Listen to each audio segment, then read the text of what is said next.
बुढ़ापे का असली सहारा एक अच्छा बेटा या एक अच्छी बहू। गुलाबो जी का एक बेटा और एक बेटी थी। बेटी की शादी हो गई थी, इसलिए अब वह मायके कभी कभी आती थी। वो साल भर में सिर्फ छुट्टियों में ही मायके आ पाती थी। और बेटा वह तो अपनी कंपनी के काम में ही बिजी रहता था। गुलाबो जी और उनके पति दोनों अब बूढ़े हो चले थे। ऐसे में कभी डॉक्टर के पास जाना पड़ता था तो कभी दवाइयाँ लेने। ये सब काम बहू ही संभालती थी। अगर कोई रिश्तेदार या पड़ोसी गुलाबो जी के पास आकर बैठ जाता तो गुलाबो जी अपने बेटे की तारीफों के पुल बांधते हुए कहती कि हम बहुत भाग्यशाली हैं जो हमारा बेटा इतना अच्छा और इतना समझदार है। वरना आज के ज़माने में कौन अपने माता पिता को साथ रखता है और उनकी सेवा करता है। पड़ोसी और रिश्तेदार सभी उनकी हाँ में हाँ मिलाकर चले जाते। एक बार गुलाबो जी अपने बेटे से बोली कि बेटा कुछ दिनों से मन नहीं लग रहा, इसलिए अब की बार कंपनी की शनिवार और रविवार की छुट्टी में हमें कहीं बाहर घुमा कर लाना। बेटा कहता है, अरे माँ छुट्टी तो है, लेकिन मुझे कंपनी का बहुत सारा काम है जो मुझे सोमवार को पूरा कर कर देना है, इसलिए मैं आपको बाहर घुमाने नहीं ले जा पाऊंगा। मैं आपको फिर कभी घुमाने ले चलूंगा। इतना बोलकर समीर चला गया और गुलाबो जी चुपचाप बैठी रही। तभी निशा वहां आई। माँ जी क्या बात है, आपकी तबीयत तो ठीक है?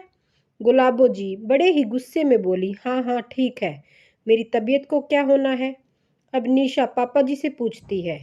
तब उसे पता लगता है कि माँ जी क्यों नाराज है और वो समीर को मनाती है माँ जी पापा जी को घुमाने के लिए। और अगले ही शनिवार को सब पिकनिक पर जाते हैं। तब पापा जी माँ जी से कहते हैं, देखा तुमने ये सब हमारी निशा ने किया है, कितना करती है वो हमारे लिए। हमारी खुद की बेटी और बेटे ने भी इतना नहीं किया जितना बहू करती है। गुलाबो जी बोली, पर करवाया तो उसने बेटे से ही है ना।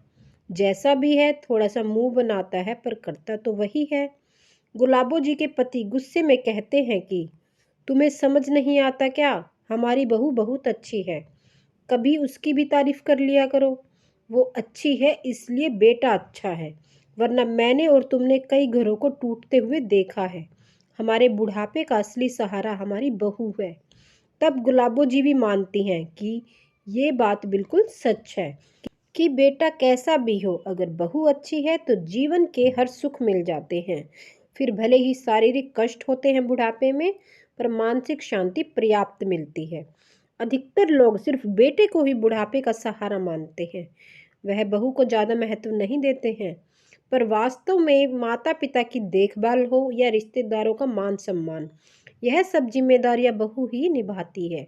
इसलिए बहू को भी महत्व दीजिए और उनका भी सम्मान कीजिए।